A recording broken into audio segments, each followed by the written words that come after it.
Molo Abuti. Yithi molo ebantwaneni. Molweni bantwana.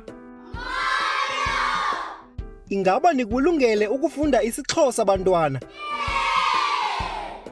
Ingaba uyawakhumbula la magama? Phinda emva kwam.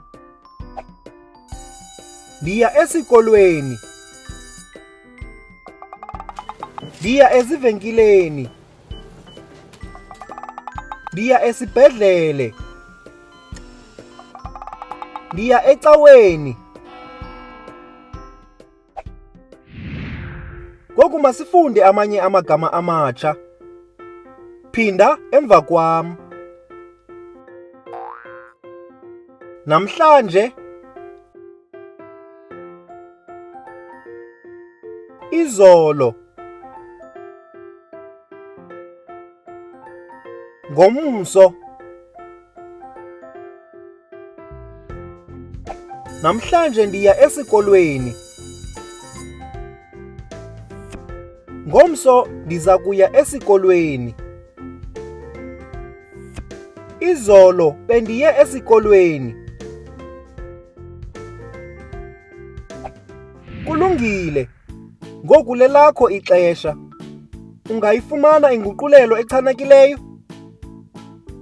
Ingaba ngu-A, B okanye u-C?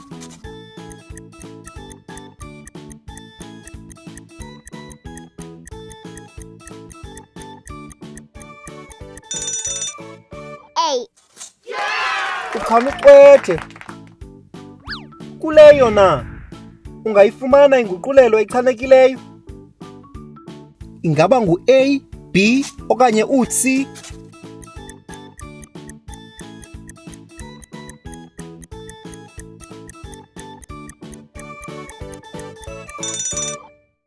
B. Uchanuxwethe. Phambi kokuba sigqibe, lixesha lebinza losuku. Phinda emva kwam. Uya nini esikolweni?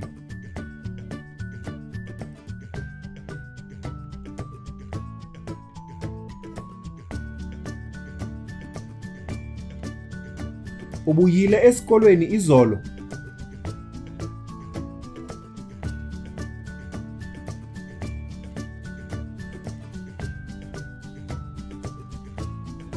Uza kuya esikolweni ngomso?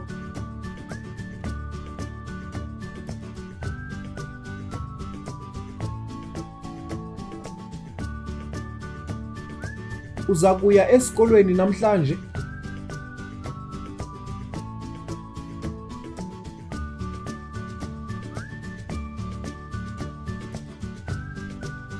Uyaya yonke imihla esikolweni?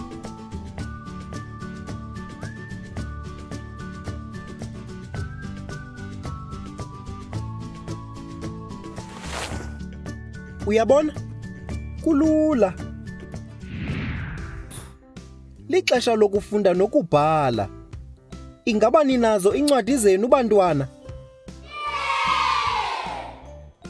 Hamba kakuhle Abuti. Nisale kakuhle.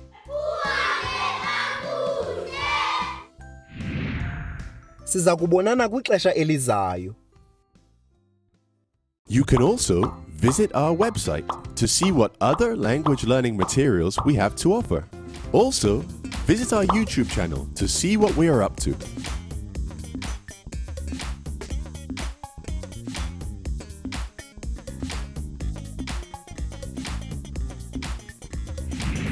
Abuti!